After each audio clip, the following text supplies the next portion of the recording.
భక్తుడి పాత్ర పోషించే నటుడు నిజ జీవితంలో కూడా దైవభక్తుడై ఉండాలా? తాగినవాడిలా నటించే యాక్టర్ నిజంగా తాగి నటిస్తేనే ఆ సీన్కు న్యాయం జరుగుతుందా? ఫలానా చోట షూటింగ్ జరిగిన సినిమాలు హిట్ అవుతాయి కాబట్టి అవసరం లేకపోయినా అక్కడికే వెళ్ళి షూటింగ్ జరపాలా? సినిమా రంగంలో ఇలాంటి చిత్ర విచిత్రమైన సెంటిమెంట్స్ చాలా ఉంటాయి. అవి నిజం కాదని తెలిసినా కొన్ని నమ్మకాలు అలా కొనసాగుతాయి. ఉదాహరణకు అక్కినేని నాస్తికుడైన భక్తిరస ప్రధానమైన చిత్రాలు విప్రనారాయణ, భక్త తుకారం వంటి వాటిల్లో రాణించారు. అక్కడ నటన ప్రధానం కానీ నిజ జీవితంలోని నమ్మకాలు ముఖ్యం కావని నిరూపించారు.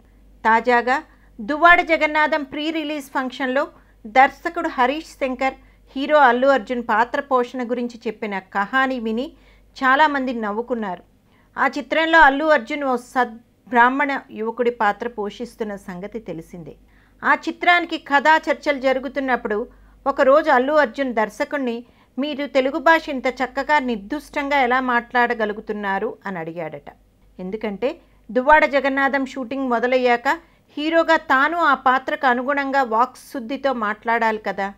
దానికి దర్శకుడు హరీష్ శంకర్ సమాధానం చెప్తూ, మేం మాంసాహారం తీసుకోం, అందువల్లే అంత బాగా తెలుగు మాట్లాడగలుగుతున్నాము అని అన్నారు. దాంతో అల్లు అర్జున్ మంచి చిట్కా దొరికిందని ఆ చిత్రం షూటింగ్ ఉన్న అన్ని రోజుల్లోనూ నాన్ వెజిటేరియన్ ఆహారం తీసుకోలేదట.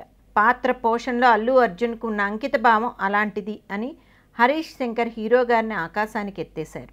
అసలు ముక్కలు తినడానికి డైలాగులు చక్కగా వాక్శుద్ధితో చెప్పడానికి ఏమిటి సంబంధం అని ఆ ఫంక్షన్లోనే చాలామంది నవ్వుకున్నారు. ఇదిలా ఉంటే మేం నాన్ వెజిటేరియన్ కాబట్టి సినిమాల్లో మేము చెప్తున్న డైలాగ్ బాగోలేవనా వాళ్ళ ఉద్దేశం అని కొందరు నటులు ఇప్పటికే వాళ్ళ మీద మండిపడుతున్నారు. ఏమైనా ఇలా రెచ్చగొట్టే కామెంట్లు ఇప్పుడు ఇండస్ట్రీలో ఎక్కువైపోతున్నాయి.